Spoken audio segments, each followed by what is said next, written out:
Well guys, it's finally here, information about the new hardcore special edition version of the Ferrari 812 Superfast. I've been waiting for this for a very, very long time. Like with the 599, they came out with the GTO, the more hardcore, expensive, lighter, track-focused version. Then they made the TDF version of the F12, one of the coolest Ferraris ever created. And finally, we have information about the Ferrari 812 version Speciale. Now, interestingly enough, this is kind of a soft launch for the car. Ferrari gave us a little teaser of information and even told us that version Speciale is not the official name for the 812. But after doing some digging, a lot of car nerds out there, some Photoshop gods have come together and pieced together more information than I think Ferrari was expecting, because we've got the official name of the new 812 Special Edition. What's more is, with cars becoming more hybridized, like with the SF90, it is quite possible that this version of the 812 will be the last ever naturally aspirated, non-hybrid assisted V12 from Ferrari. And that will make it one hell of a special car. But before we delve into the epic details of the new Ferrari, I gotta give a special shout out to the sponsor of today's video, Raid Shadow Legends. Raid Shadow Legends is the first game that brings console level gaming to your phone. The graphics are insane and it's free. So use the links in the description below to download Raid for yourself for your phone or your personal computer. I've been playing Raid for a while now, and here are some of my favorite champions, starting with the Arbiter. She's one of the best champs in the game and can even revive and heal your team. My all-time favorite is probably the Occult Brawler. He looks absolutely savage. I mean, look at that sword. And he becomes more powerful the more negative effects that are cast on him. I seriously love the immersive feeling of the game. I've never experienced anything like it on any other mobile game. The graphics and just how into the game you get are next level. Raid just passed their 2-year anniversary and the game is bigger and better than ever. They've released a batch of epic and legendary champions and even a new Doom Tower, which means more rewards for you guys. If you want to get a huge head start in Raid, all you have to do is hit the link in the description or scan my QR code and you'll get your free epic champion Jotun, 100k silver, 50 gems, and the 3 ancient shards, so you can summon awesome champions as soon as you get in the game. All this treasure will be waiting for you here. Once you're in, you can find me under the username Vehicle Virgins, and if you're quick enough, you can even join my clan. All you gotta do, click the link in the description below. I'll see you in the game. All right, so back to Ferrari.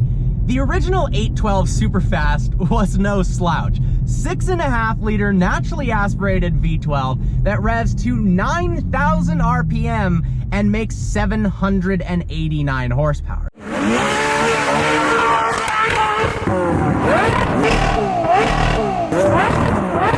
It's one of the best sounding cars Ferrari has ever made. I'm absolutely, as you guys know, head over heels in love with the 812 Superfast, and it almost already has too much power. But Ferrari has decided, no, it is not enough power and it must rev much higher. So, a reworked exhaust and new variable valve timing means it now revs to 9,500 RPM. That's the highest revving Ferrari ever made in a production vehicle. For instance, the LaFerrari revs to 9,250. This is 9,500. The SVJ revs to 8,700. Below 9K, it's useless at this point. The only 3 cars that rev higher than the new 812 VS are the T50, the Valkyrie, and the Project One. And we haven't seen any of those yet. It'll be interesting to see actually which of those 4 cars comes out first. But man, is this going to be potentially the greatest sounding Ferrari of all time. Oh yeah, and because of that increased redline and exhaust system and a little bit of internal bits, it now has 831 horsepower, making it the most powerful production non-hybrid Ferrari of all time. As you can see, it's setting a lot of different records here. And as you'd imagine with a Ferrari of this sorts, it's exclusive on a whole nother level, to the tune of you can't actually go to a dealer and ask if you can buy one. Ferrari has already reached out to the customers they see fit for the 812 VS. And after buying a Speciale Aperta and an 812 Superfast, I am not even close to being a customer that they see deemed fit. I imagine you've got to have a flurry of LaFerraris and 288 GTOs, and then maybe that's not good enough. Maybe you have to own a race team as well. But it is pretty insane that Ferrari has so many loyal customers that they can release a car like this and basically tell everyone but the ones that they want to have the car to F off. And I don't imagine any single one of the customers that was told to buy the car is gonna deny it, because the second they get their hands on it, the resale value is gonna be nuts on those cars. There's no official production numbers yet.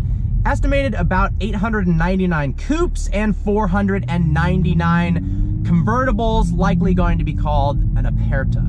Now that I've gotten myself almost completely lost driving around random roads, let's talk about the looks of the 812 VS, starting with the front of the car. Now, when they released the F8 Tributo and the SF90, I thought, yeah, those are good looking cars, but I'm not head over heels in love with them.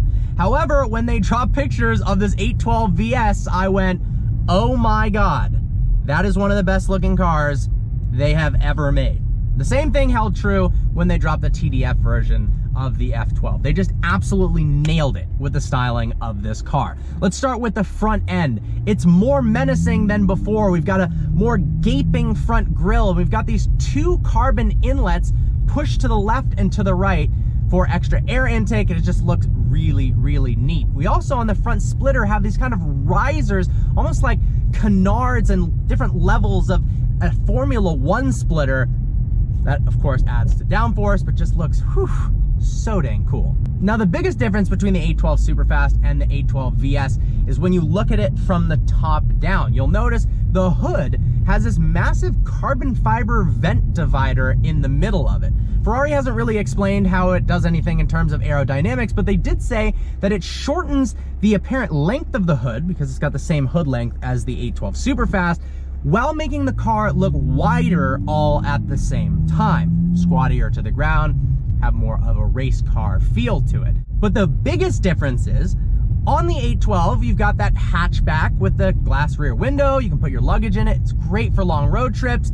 They've actually replaced that glass with a single piece of aluminum, and then these carbon fiber vortex generators, rows of them down the back, to help with downforce and aerodynamics. The interesting thing is, I'm not actually sure if you can open that rear trunk compartment or not. I'm gonna hope so. But because it's a solid piece of aluminum, you actually have no rear visibility, so they've added a camera at the rear, so you can't actually look over your shoulder. You'll be looking through a camera. Very interesting. From the side profile, there's some changes. We've got more venting towards the rear end and a little bit of carbon vent work towards the front, but not a massive difference. I do like the yellow tire decal around the tires, but the biggest difference is the rear of the car. It's got one of the craziest, like literally the craziest rear ends of any car. It almost reminds me of a toned down version of an FXXK Evo. It's got this absolute race car vibe to it, massive rear diffuser, and then the actual exhaust is pushed so far out to the ends of the car. I've never seen anything like it on a road car. It almost looks like the exhaust tips are sprouting from the middle of the wheels. Whatever they've done, it looks truly phenomenal. You can also tell that rear wing, it's got some more height to it as well for increased downforce. Now, on the interior, things haven't changed much at all. It still looks great. The interior of the 812 is a beautiful, beautiful place to be. It doesn't quite have the digital instrument cluster yet like we're getting on the SF90 or the Roma. It's still got that analog instrument cluster. Of course, we do have the passenger display. The seats, looks like you've got some additional options for the seats, but nothing crazy different on the interior. We do have the new H-gate shifter, so we don't have the traditional buttons like you're used to in Ferraris. Now we've got this metal metallic H-gate that looks cooler and more modernized. But this is where the really, really astute car nerds and Photoshop gods had determined the name of the 812 VS. It is not 812 version speciale, it is 812 Competizione. If you look at the side of the car where the passenger display is, on the 812, like mine, it says 812 Superfast right above it with a little nice chrome trim piece. Well, they've photoshopped that out so that nobody knows what the car is called until they reveal it on May 5th. I don't understand this idea of keeping it hidden, but it's Ferrari. They want to make it as exclusive as possible and keep us guessing. But if you take a picture of that from their website and you mess with the exposure levels, you mess with the contrast and the highlights, you can actually reveal 812 COM close enough to definitely confirm that it says 812 Competizione. And I imagine that means that the Aperta version would be the 812 Competizione Speciale Aperta, or the 812 Competizione Aperta. That's a long name. I am curious, guys, what do you think of the new car? Do you like the way it looks? Sound-wise, it's gonna be undebatable. It's gonna be one of the best sounding cars ever. Price-wise, we don't know exactly yet. It'll be well over $600,000, and then with markup, it'll probably be $1 million car immediately. So unfortunately, I won't be getting one for a very, very, very long time. But man, I think it's one of the best looking cars they've made in a long time, and it might be the last naturally aspirated, no turbo assist, no hybrid assist, V12 Ferrari forever, making it one of the most special cars in their history. Well guys, I hope you enjoyed today's video. Like always, please browse the channel and subscribe. I look forward to seeing you next video.